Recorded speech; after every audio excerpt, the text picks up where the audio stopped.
अस्सलाम वालेकुम। मैं एक डॉक्टर था, पर मेरी शादी एक चिट्टी गँवार लड़की से हुई थी। मुझे उससे चिढ़ होने लगी थी। वो मेरे माँ-बाप के साथ गाँव में रहती थी और मैं शहर में। मैं शहर में आके एक पढ़ी-लिखी मॉडर्न लड़की से शादी कर ली। मैं अपनी ज़िंदगी में बहुत खुश था। जब माँ-बाप का अचानक इंतकाल हो गया, मजबूरन मुझे अपनी गाँव वाली बीवी को शहर लाना पड़ा और उसे सख्ती से कहा कि अगर किसी को बताया कि मेरी बीवी हो तो मैं तुम्हें तलाक दे दूँगा। यूँ वो मासी बन के मेरी दूसरी बीवी की खिदमत करने लगी। एक दिन मैं बीमार पड़ गया, तो मेरी पहली बीवी मैं रात को अपने कमरे में गहरी नींद सो रहा था, जब मुझे किसी के हँसने की आवाज़ आई। पहले ही आवाज़ दूर से सुनाई दे रही थी, मगर जब मैं आहिस्ता-आहिस्ता बेताब होने लगा तो महसूस हुआ कि ये आवाज़ तो मेरे बहुत ही करीब से आ रही थी। आवाज़ अनाना थी, इसलिए मैं झट से उठ पड़ा। इर्द-गिर्द देखा तो घबरा पड़ा, क्योंकि बिल्कुल खाली था कमरा। मैंने कमरे में रोशनी कर दी क्योंकि कमरे में अंधेरा हो गया था। मेरा रूममेट उठ खड़ा हो गया, कहने लगा, क्या हुआ? मैं यकदम चौंक गया और बोला, तुम फ़ोन पे किसी लड़की से बात कर रहे थे? उसने ताज्जुब भरी नज़रों से मेरी तरफ देखा और कहने लगा, मेरा मोबाइल तो डेड हो गया, वो देख चार्जिंग पे लगा हुआ है। मैं किसी से बात नहीं कर रहा था। मुझे बताओ क्या हुआ है? तुम ऐसा क्यों कह रहे हो? मैंने जल्दी से नफ़े में सर हिला दिया और बोला, कुछ नहीं यार, ख्वाब देखा होगा। उसने मुझे गुस्से से देखा और बोला, लाइट बंद कर दो और मुझे सोने दो। मैंने कमरे में फिर से अंधेरा कर दिया था, मगर अब मैं मुताज्जिब था कि ये कैसी आवाज़ थी। मैंने सर झटका था और सोने की कोशिश करने लगा, मगर नींद तो मेरी आंखों से कोसों दूर थी। मैं एक गाँव में रहता था, मगर आला तालीम हासिल करने के लिए शहर में आ गया था। मैं डॉक्टर बनना चाहता था। मैंने जी जान लगा कर अपनी तालीम हासिल की थी। अब मेरे डॉक्टर बनने का बहुत कम वक्त रह गया। सुबह हुई तो फिर से वही भागम-भाग हो चुकी थी। आधा दिन तो यूनिवर्सिटी में गुज़र गया था। जब मैं अपने कमरे में वापस आया तो बेड पर ठहर के लेट गया। गर्मी की शिद्दत ने मेरी मत मार दी थी।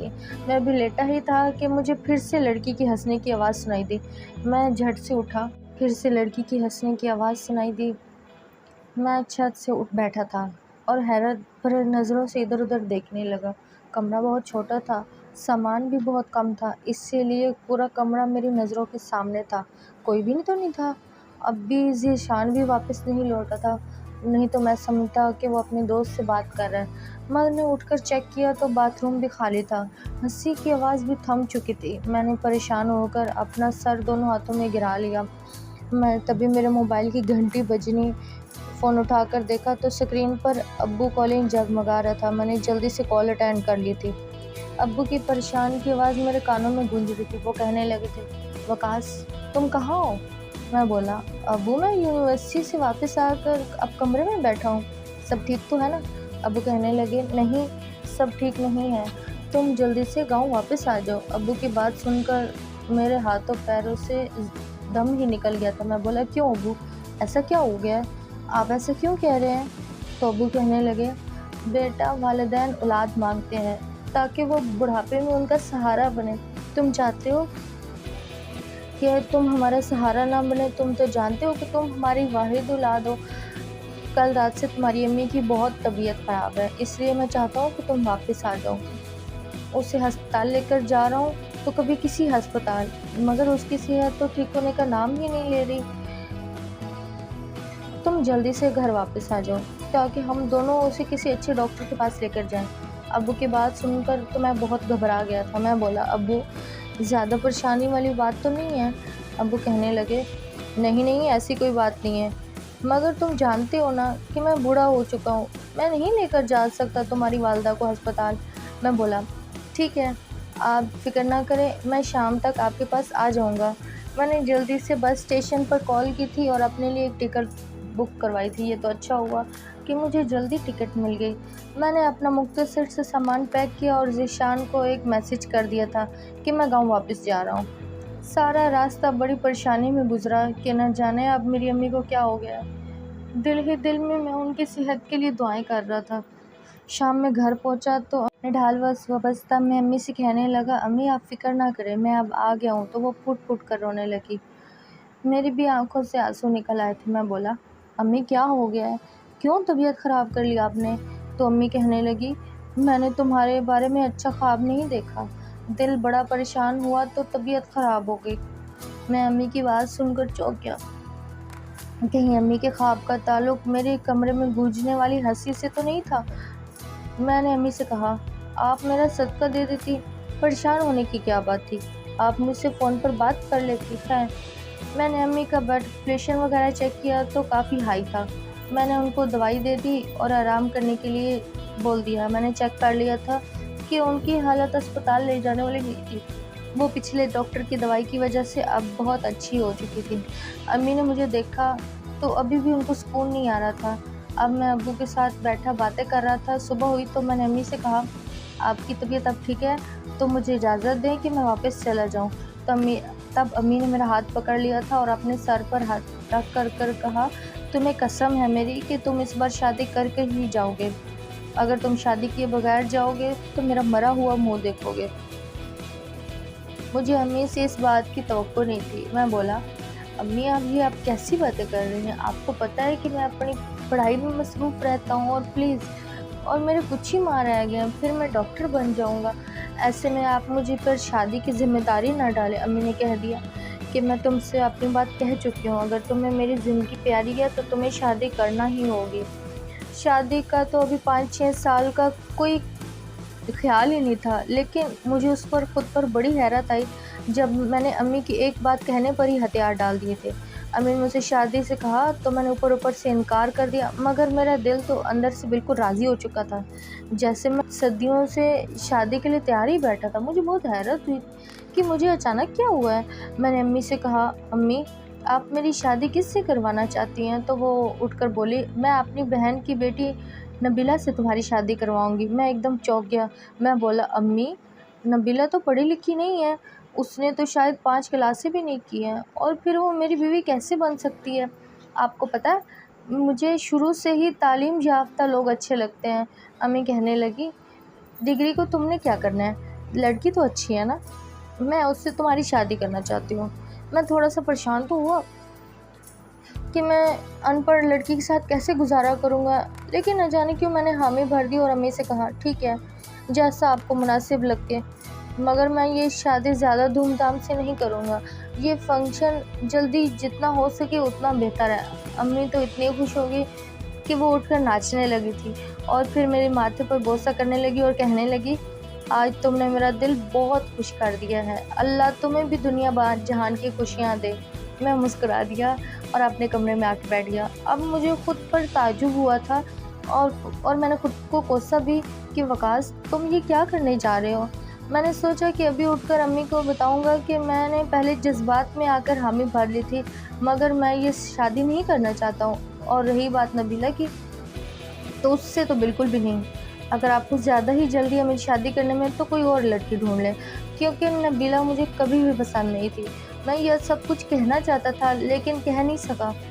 मैं यही सब बातें सोचता सोचता सो गया, मगर थोड़ी देर बाद कहने लगी, मुबारक हो वकास, मेरी बहन मान गई है, उसने नबीला के लिए तुम्हारा रिश्ता दे दिया है। अब कुछ ही दिनों में वो तुम्हारी बीवी बन के इस घर में आ जाएगी। मैं चुपचाप बैठा रहा।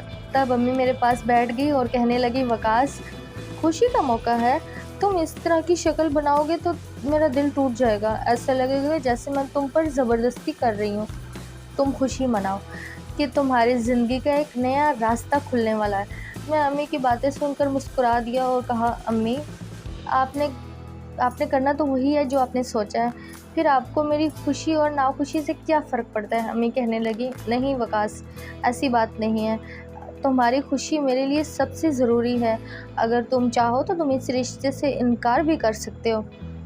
मेरे कहने के मुताबिक सब कुछ सादगी से ही किया गया था। मेरी दुल्हन मेरे कमरे में बैठी मेरा इंतज़ार कर रही थी, जबकि मैं छत पर खड़ा ये सोच रहा था कि क्या मुझे अपने कमरे में जाना चाहिए या नहीं।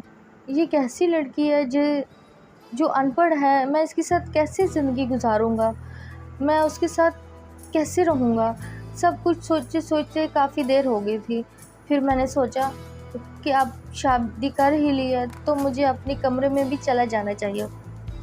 मैं कमरे में दाखिल हुआ तो मेरी बीवी अभी तक घूंघट में बैठी थी। मैं उसके पास जाकर बैठा और घूंघट पलट दिया था। ये देखकर तो मैं दंग ही रह गया था कि नबीला बहुत खूबसूरत थी। मैं बोला, नबीला कैसी हो? वो तो मुँह मुस्कुरा कर कहने लगी, ठीक हूँ।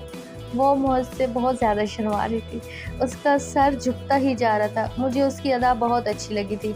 मैंने नबीला को देखा तो ऐसा लगा कि ये वो लड़की है ही नहीं जिससे मैं इतनी नफ़रत करता हूँ। ये तो कोई बहुत प्यारी भोली-भाली सी लड़की है।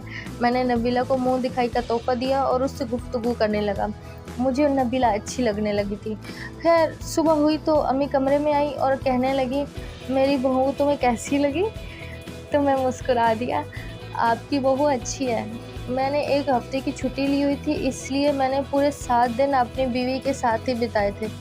मुझे तो ये सोचकर हैरत हो रही थी कि मैं नबीला जैसी लड़की के साथ इस कदर खुश और मुतमईन कैसे हूँ। ऐसा लगता था जैसे नबीला ने मुझे मुकम्मल कर दिया था। उसके सामने मेरी ज़िंदगी के हर रंग खुशगवार थे। मैं उससे अपने दिल की बात करता था और वो मेरी बातें समझ भी लेती थी। हाँ, हम दोनों में तालीम का फ़र्क था, लेकिन वो मेरी ज़हनियत को समझ रही थी। मगर जब मैं कोई इंग्लिश का लफ्ज़ बोलता तो वो अटक जाती थी। तो फिर मैं उसे मतलब बता देता था। वो मुझसे कहती, अब तो मुझे भी आपकी खातिर इंग्लिश सीखनी पड़ेगी। तो मैं कहता कि इंग्लिश में माहिर होना किसी की ज़ाना जानने का मेयार नहीं है। तो मेरे लिए ऐसे भी ठीक हो, तो मुझे ऐसे ही अच्छी लगती है। छुट्टी मुकम्मल हुई तो मुझे वापस जाना पड़ा। मैंने अम्मी से इजाज़त ली तो वो कहने लगी, अपनी बीवी को भी साथ ले जाओ, वो तुम्हारे बगैर नाराज़ हो जाती है। तो मैं बोला, अम्मी ये शादी मैंने आप लोगों के लिए की है। मेरी बीवी आपके पास रहेगी तो आपका दिल लगा रहेगा। मैं कमरे में गया तो नबीला बेड पे बैठी रो रही थी। मैं हैरान हुआ, क्या हुआ है? तुम क्यों रो रही हो? तो कहने लगी, मैंने सुन लिया कि आप वापस जा रहे हैं। आपकी वापसी के डर से मैं रो रही हूँ। मेरा दिल तो अभी से बैठा जा रहा है। मैं तो आपके बगैर एक लम्हा भी नहीं गुजार सकती। जाना ज़रूरी है क्या? तो मुझे भी साथ ले चलें। नबीला, मैं तुम्हें साथ नहीं लेकर जा सकता, मेरी मजबूरी है, क्योंकि शहर में मैं एक लड़के के साथ फ़्लाइट शेयर करता हूँ। अगर मैं तुम्हें अपने साथ ले जाऊँगा तो मैं पढ़ाई कैसे करूँगा? लेकिन मैं वादा करता हूँ कि मैं हर हफ़्ते की छुट्टी तुम्हारे पास ज़रूर आऊँगा। तुम कुछ महीने इस तरह गुज़ार लो, फिर मैं शहर में अपना घर ले लूँगा और हम दोनों और अपने वालिदैन के साथ तुम्हें वापस ले जाऊँगा। नबीला बड़ी मुश्किल से मानी थी। खैर मैं वापस जाने लगा तो मेरा भी दिल नाराज़ हो रहा था कि मैं अपनी इतनी प्यारी बीवी कैसे छोड़कर जा सकता हूँ। मैं बस में जाकर बैठा तो नबीला के साथ बिताया एक-एक लम्हा मेरी आँखों के सामने गूंजने लगा। मुझे नबीला पर बहुत प्यार आ रहा था। पूरा रास्ता मैंने नबीला को याद किया और उसके साथ बिताए हुए हर पल को याद करके लुत्फ़ अंदोज़ होता रहा। आखिरकार मेरा सफ़र ख़त्म हो गया। मैं अपने कमरे में जाके लेट गया था। मुझे बहुत गहरी नींद आई थी। जब सोकर उठा तो देखा कि अम्मी की कॉल मेरे मोबाइल पर कई दफ़ा आ चुकी थी। मैंने कॉल यस की तो अम्मी कहने लगी, बेटा तुमने तो शहर जाकर अपनी खैर खैरियत भी नहीं दी और ना ही अपनी बीवी से बात की। बात कर लो अपनी बीवी से। रो रो के उसने अपनी आँखें सुझा ली हैं। उसने तो कुछ खाया भी नहीं है। नबीला का ज़िक्र सुनकर अचानक से मेरे दिल में कुछ हुआ था। बेज़ारियत मेरे पूरे वजूद में छा गई थी। अम्मी ने नबीला को कॉल दी तो वो सिसकी के दौरान कहने लगी, मैं आपको बहुत याद करती हूँ, आप जल्दी से वापस आ जाएं। उसके रोने की आवाज़ सुनकर मुझे खौफ हुई। मैं बोला, हाँ ठीक है मैं आ जाऊँगा, लेकिन अब तुम रोना धोना बंद कर दो। इतना कहकर मैंने फ़ोन बंद कर दिया। अब मुझे घबराहट होने लगी थी। मैं सोचकर परेशान हो रहा था कि मैंने अम्मी की बात क्यों मानी। मेरा और नबीला का तो आपस में कोई जोड़ ही नहीं है। मुझे नबीला से चिढ़ होने लगी थी। मेरा दोस्त ज़ीशान कमरे में आया तो मुझे देखकर बहुत खुश हो गया। कहने लगा, हाँ यार बताओ मेरी मिठाई कहाँ है? मैं अपनी शादी के मुतालिक ज़ीशान को भी बता चुका था। मैंने नफ़े में सर हिलाया, नहीं यार मेरी शादी ज़बरदस्ती हुई थी, मैं कोई मिठाई लेकर नहीं आया। तो ज़ीशान हंस दिया, कह दिया, ये अच्छा बहाना है, मैंने फ़ोन पर सुना था तुम तो बहुत खुश थे। तुम तो अपनी बीवी की बहुत तारीफ़ें कर रहे थे। अब जैसे ही शहर की हवा तुम्हें लगी तो तुम ये कहने लगे कि तुम्हारी शादी ज़बरदस्ती हुई है। ये कैसा मजाक है? मैं अपनी दोस्त की बात सुनकर झुंझला गया था। अब हर वक्त परेशान रहता था। मैं अपनी शादी पर नाखुश था। मैं खुद को और उस वक्त को कोसता था जब मैं उस शादी के लिए रज़ामंद हुआ था। मैं एक दिन यूनिवर्सिटी में बैठा था कि 2 लड़कियां मेरे करीब से गुजरी और फिर रुक गई। एक लड़की दूसरी लड़की से कहने लगी, देखो इस इंसान के चेहरे पर तो बहुत परेशानी है, ऐसा लगता है जैसे इससे बहुत बड़ी गलती सरजद हो गई है और ये उसको मिटाना चाहता है, मगर ऐसा नामुमकिन है। मैं यह सब देखकर हैरान हो गया। ये सब क्या तमाशा है? मेरा चेहरा पढ़ने की इजाज़त तुम लोगों को किसने दी है? मुझे लगा कि वो लड़कियां डर के भाग जाएगी, लेकिन पहले वाली लड़की अब भी मुझे बहुत गौर से देख रही थी और साथ ही साथ अपनी दोस्त से बातें भी कर रही थी। वो कहने लगी, देखा, अब ये बंदा हम पर गुस्सा करेगा क्योंकि हमने इसके अंदर की बेचैनी को पकड़ लिया है। मुझे उसकी बातें कुछ दिलचस्प लगने लगी और मैं बोला, ये सब क्या हो रहा है? तो वो लड़की कहने लगी, मैं साइकियाट्रिस्ट बनने वाली हूँ और मैं लोगों के चेहरों को पढ़कर उनके अंदर का हाल जान लेती हूँ। लेकिन मेरी दोस्त सरना को मेरी काबिलियत पर शक था, इसीलिए आज मैं इसे पूरी यूनिवर्सिटी के चेहरे पढ़ पढ़ कर सुना रही हूँ। आपके साथ यही मसला है ना जो मैंने बताया है? मैंने सर हिला दिया और बोला, बिल्कुल ऐसा ही है। मुझे बताओ कि इस मसले से कैसे निकला जा सकता है? तो लड़की मुस्कुराकर कहने लगी, मेरा नाम नायाब है। अगर आप मुझे कैंटीन पर साथ ले जाएंगे और एक कप चाय पिला देंगे तो मैं आपका मसला हल कर दूंगी। मैंने नायाब से कहा, हाँ तुम चलो मेरे साथ। मैं और वो लड़की कैंटीन में बैठकर बातें करने लगे। वो लड़की बहुत ही अच्छी बातें करती थी। उसकी बातें सुनकर मेरे दिल में ख्याल आया था कि काश ये लड़की मेरी शरीके हयात बन जाती। मैंने कहा, नबीला जैसी गवार लड़की से शादी हो गई तो मैं अक्सर परेशान रहता हूँ। क्या आप मुझे अपना नंबर दे सकती हैं? क्योंकि जब मैं परेशान रहता हूँ तो आपसे बात करके मुतमईन हो जाऊँगा। वो मुस्कुरा के कहने लगी, ठीक है, मैं आपको नंबर दे देती हूँ। मैंने घर पहुँचते ही उसको कॉल की थी। उसने भी मेरी कॉल फ़ौरन ही अटेंड की थी। अब मैं उससे हर रोज़ बातें करने लगा था। वो भी मुझसे बातें करती थी। मैं इतनी जल्दी किसी के साथ घुलती मिलती नहीं हूँ। आप दुनिया के वाहिद शख्स हो जिससे मैं बात करके अच्छा लगता है और मुझे बहुत सुकून मिलता है। मैंने उससे कहा कि मुझे भी आपसे बात करके बहुत अच्छा लगता है। दिल करता है कि तुम्हें अपनी ज़िंदगी में ही शामिल कर दूँ। तो आगे से नायाब कहने लगी, तो रोका किसने है? ये बात सुनकर तो मैं दंग ही रह गया। इतनी आसानी से कैसे हो गया? मैंने कभी ख्वाब में भी नहीं सोचा था। मैंने नायाब से कहा, मैं सादगी से शादी करना चाहता हूँ क्योंकि मेरी अभी तालीम मुकम्मल नहीं हुई। तो मैंने उससे कहा, कोर्ट में जाकर निकाह कर लेंगे। तो उसने कहा, 4 दोस्तों को तो बुलाना ही होगा। मैंने उसकी बात मान ली और फिर यूनिवर्सिटी के कुछ दोस्तों के साथ जाकर मैंने नायाब के साथ निकाह कर लिया था। अब मैं परेशान था कि नायाब को कहाँ रखूँ। तो नायाब कहने लगी, मेरे वालिद ने बहुत अरसा पहले मुझे एक फ़्लैट गिफ्ट किया, हम दोनों वहीं पे रह लेंगे। मैं नायाब को रुखसत करके उसी फ्लैट में ले गया। नायाब के वालिद फौत हो चुके थे जबकि उसकी अम्मी मुल्क से बाहर रहती थी और नायाब अकेली रहती थी अपनी फ़्लैट में। नायाब से शादी करके मेरी ज़िंदगी ही बदल गई थी। मैं हर वक्त खुश रहने लगा था। परेशानी तो जैसे मुझसे कोसों दूर भाग गई है। नायाब हंसती तो मैं उसकी हंसी में खो सा जाता था। ऐसा लगता था जैसे ये हंसी तो मेरी जानी पहचानी है। खैर, अम्मी की बार बार कॉल आती थी। वो रोती धोती रहती थी। वो कहती थी कि अपने बूढ़े माँ बाप का ख्याल नहीं है तो ना सही, एक बार अपनी बीवी को ही मिल जाओ। अम्मी इस कदर गमगीन थी कि मैं खुद को गाँव जाने से रोक नहीं पाया था। मैंने नायाब से कहा, मैं अपने गाँव जा रहा हूँ, मेरी अम्मी मेरे लिए परेशान है। तो नायाब कहने लगी, मैं तुम्हारे बगैर नहीं रह सकती। मैंने उससे कहा, चंद दिनों की बात है, मैं वापस आ जाऊँगा। नायाब बड़ी परेशान हो गई थी, लेकिन फिर मैं गाँव पहुँच गया था। अब मैंने 2 दिन अपनी वालिदा के साथ गुजारा, उनका हर तरह से ख्याल रखा। जबकि मैंने महसूस किया कि नबीला मुझसे नाराज़ है, वो मेरे साथ बात भी नहीं कर रही है। मैंने इसी दिन जाना था तो मैंने उसको भी मनाने की कोशिश नहीं की।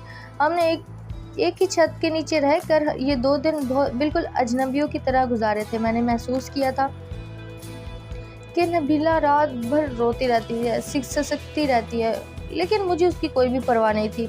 मैं अपने वालिदैन के साथ वक्त गुजार कर वापस शहर आ गया था। नायाब बहुत ही गुस्से में लग रही थी। कहने लगी, क्या हर वक्त ऐसे ही हुआ करेगा? तुम मुझे छुट्टी वाले दिन छोड़कर अपने वालिदा के पास चले जाओगे? मैंने कहा, हाँ जाहिर सी बात है, हफ्ते के बाकी 6 दिन तो मैं तुम्हारे साथ गुजार लेता हूँ। 1-2 दिन अपनी वालिदा के साथ गुजार लूँगा तो इसमें क्या हर्ज है। फिर यूँ हुआ कि अगला इतवार आने से पहले ही मुझे खबर मिली कि मेरी वालिदा और वालिद अचानक से इंतकाल कर गए। यह बात मेरे लिए बड़ी हैरान कर थी। मैं जल्दी से गांव पहुंचा था। उनकी मैयतों को देखकर मुझे उनकी मौत का यकीन आया था। नबीला सिसक कर रो रही थी। वो कहने लगी कि वो दोनों रात में अच्छे भले सोए थे, न जाने इनको क्या हुआ था। मुझ पर यह सदमा पहाड़ की तरह टूट पड़ा था। मैंने अपने वालिदैन की तकलीफ कराई और कुछ ही दिन गांव में ही रुक गया। मेरा दिल शहर में जाने के लिए बिल्कुल भी नहीं था और अब मैं उनकी आवाज़ सुनने के लिए तरस रहा था। चंद दिन गुजरे थे तो नबीला ने मुझे ख़त दिया। उसने कहा कि आपकी वालिदा ने ये ख़त मेरे पास महफूज करवाया था। मैंने देखा तो उसमें अम्मी ने लिखा था, अपनी बीवी को कभी भी ना छोड़ना। मैंने तो सोचा था कि वालिदैन के इंतकाल के बाद मैं नबीला को हमेशा के लिए छोड़ दूँगा, मगर मैं अम्मी की वसीयत को नज़रअंदाज नहीं कर सकता था। इसीलिए नबीला को कहा कि तुम भी मेरे साथ शहर चलो। वो मेरी बात सुनकर खुश होगी कि शायद अब उसकी ज़िंदगी बदल जाएगी, मगर मैंने उससे कहा, शहर जाकर ये हरगिज़ ना बताना कि तुम मेरी बीवी हो, बल्कि मुलाज़मा बन के रहना, क्योंकि मैं वहाँ शादी कर चुका हूँ और मैं नहीं चाहता कि तुम मेरा बसा बसाया तुम्हारी वजह से घर उजड़ जाए। मेरी बात सुनकर नबीला के चेहरे के तासरात ही उड़ गए, जैसे कि वो अभी दुख से मर ही जाएगी। मेरा दिल उसके लिए नाराज़ नहीं था, लेकिन अब क्या किया जाए। नबीला ने इस चीज़ को भी बर्दाश्त कर लिया था और मेरे साथ शहर चली आई। मेरी बीवी ने जब नबीला को देखा तो गुस्से से बोली, ये कौन है और इसे साथ क्यों लेकर आए हो? तो मैंने कह दिया, ये मेरे वालिदैन की घर की मुलाजमा है। ये बचपन से ही हमारे घर में रहती है। उनके इंतकाल के बाद इसको यहाँ लेकर आया। ये तुम्हारी हेल्प कर दिया करेगी। नायाब खामोश हो गई थी। अब मैंने देखा था कि मेरी बीवी सारा दिन घर के काम करती रहती थी, जबकि नायाब मुझे देखकर हंसती रहती थी और नबीला मुझे देखकर आहें भरती रहती थी। एक दिन मैं काम से वापस आ रहा था कि मेरा रोड एक्सीडेंट हो गया और मैं माजूर हो गया था। नायाब मेरी हालत देखकर पागल ही हो गई थी, जबकि नबीला भी चुप चुप कर रोती रहती थी। अब मैं सारा दिन बिस्तर पर पड़ा रहता था। नायाब और नबीला दोनों ही मेरा बहुत ख्याल रखती थी। एक रात अचानक किसी की हंसने की आवाज़ से मेरी आँख खुली थी। ये तो वही हंसी थी जो मेरे हॉस्टल में मुझे सुनाई दी थी। मैं घबरा कर उठ बैठा था। मुझे 1 मिनट नहीं लगा था ये पहचानने में कि ये आवाज़ तो नायाब की है। तभी कमरे का दरवाज़ा खुला और सामने नबीला खड़ी थी। वो बहुत घबराई हुई थी और मेरे पास आकर बैठ गई और कहने लगी, वकास, आपके साथ ये जो कुछ हो रहा है ये फ़कत आपकी बीवी नायाब की वजह से हो रहा है। उसने आप पर काला जादू किया है। मैं उसकी हकीकत जान गई हूँ। अभी वो ये सब बातें मुझे बता ही रही थी कि अचानक कमरे का दरवाज़ा खुला और नायाब कमरे में आई। उसने जब नबीला को मेरे साथ देखा तो वो गुस्से से आगे बढ़ी और नबीला को बाला से पकड़ लिया। वो कहने लगी, तुम इस वक्त मेरे शौहर के पास क्या कर रही हो? तो नबीला चीख कर बोली, मैं तुम्हारी हकीकत बता रही हूँ। वकास के साथ जो कुछ भी हो रहा है इसके पीछे तुम हो। ये सब सुनकर नायाब रोने लगी थी और कहने लगी, हाँ, मगर मैं ऐसे तो नहीं चाहती थी। मैं एकदम से फट पड़ा और बोला, ये सब क्या हो रहा है? मुझे सीधी तरह बताओ। नायाब फुट फुट कर रोने लगी। वो बोली, वकास, आपको याद है जब आप यूनिवर्सिटी में दाखिला हुआ था तो मैं भी यूनिवर्सिटी में दाखिल हुई थी। मुझे आप पहली नज़र में बहुत अच्छे लगे थे। मैं आपके इर्द गिर्द मंडराती रहती थी, लेकिन आपने कभी मुझ पर नज़र ही नहीं डाली। मैं आपके इश्क में दीवानी हो चली थी और आपको हर सूरत में पाना चाहती थी। मैंने 3 साल कोशिश की कि आपकी नज़रों में आ जाऊं, मगर ऐसा ना हुआ तो मजबूरन मुझे काले जादू का सहारा लेना पड़ा। मैं आपकी नज़रों में आना चाहती थी। मैं चाहती थी कि आपको हर जगह मैं ही दिखाई दूँ। आप मुझे ही सुनते रहो बस। नायाब की बातें सुनकर मुझे पता चला कि ये हंसी की आवाज़ भी तो मुझे नायाब की जादू की वजह से आती है। खैर, नायाब बोली, मैंने आप पर काला जादू किया था कि आपके अंदर शादी करने की चाह पैदा हो जाए, क्योंकि मैं प्लान कर चुकी थी कि आप मुझसे शादी कर लें। और जब मैंने आप पर जादू करवाया तो मुझे इत्तला मिली कि आप गांव जा चुके हैं, तो आपके वालिदैन ने ज़बरदस्ती आपको शादी करवाई है। मुझे लगा आपने शादी के लिए हामी भी इसीलिए हामी भर दिए क्योंकि मेरा जादू उस वक्त आप पर असर कर रहा था। लेकिन जब मुझे ये खबर पहुंची तो मैं टूट कर रह गई। इसीलिए मैंने जादू की नीयत बदल दी। अब मैं आपके सामने आई तो उस जादू के असर के तहत आपको मैं अच्छी लगने लगी। फिर हमने शादी कर ली। लेकिन आपकी अम्मी तो पीछे ही नहीं हटती थी। वो बहाने बहाने से आपके गांव बुलाती रहती थी। मुझे डर था कि कहीं ऐसा ना हो कि आपको आपकी बीवी अच्छी लगने लगे।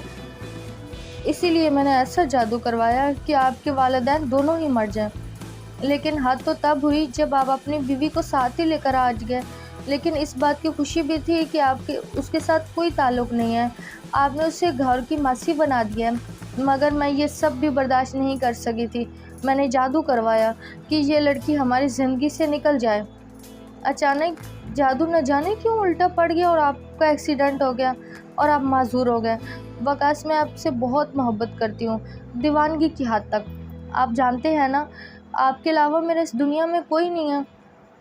ये सब बातें सुनकर तो मेरा दिमाग फटने वाला हो गया था। मैं बोला, मुझसे मेरी हर खुशी छीन ली, यहाँ तक कि तुमने मेरे माँ बाप भी छीन लिए। तुमने मुझ पर काला जादू करवाया था और मुझे कह रही हो कि मुझसे मोहब्बत करती हो।